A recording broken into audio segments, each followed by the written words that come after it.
Nó đâu thế à? Một cái chút cái gì đâu.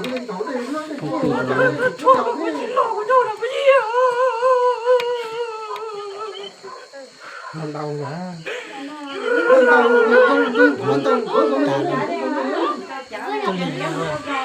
Bây giờ với tôi trẻ có lò đấy có, được có đấy có. Thì nó to này. Tao đó.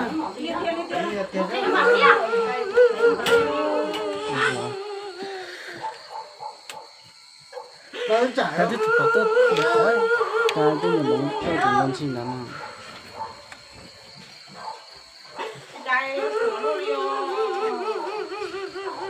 Sai có nhiều nhà quá. Đây con nó phải chứ. À, bố đi. to này Có tuồng. Nhớ phải có mặt được.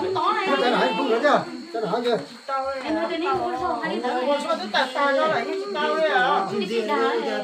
Giờ giờ thoát nó mỏ đi con tao.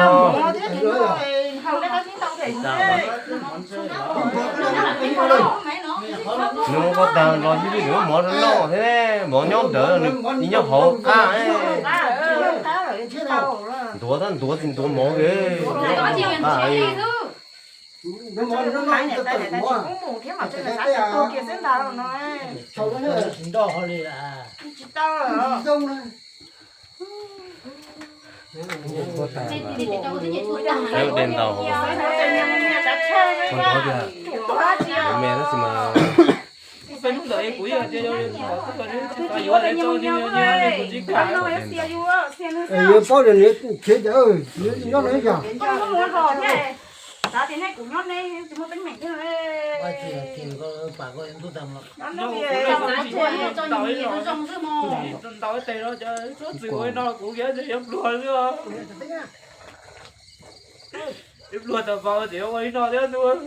trên nhà tên là xí thế này chả thoát nhà cũng lo cái là tao cái chắc cũng được cái tao nó cái tao chắc cũng là cái tao nó chứ em thì nó tết con nữa chỉ hai kiện thôi nhưng mà mình sai trong đồ em chỉ hai kiện thôi nhưng như cái kia chứ cái biết là sao tết nó Có đuôi chùa đây, đuôi chùa. Đây có đuôi chùa. nó ló nó số tiền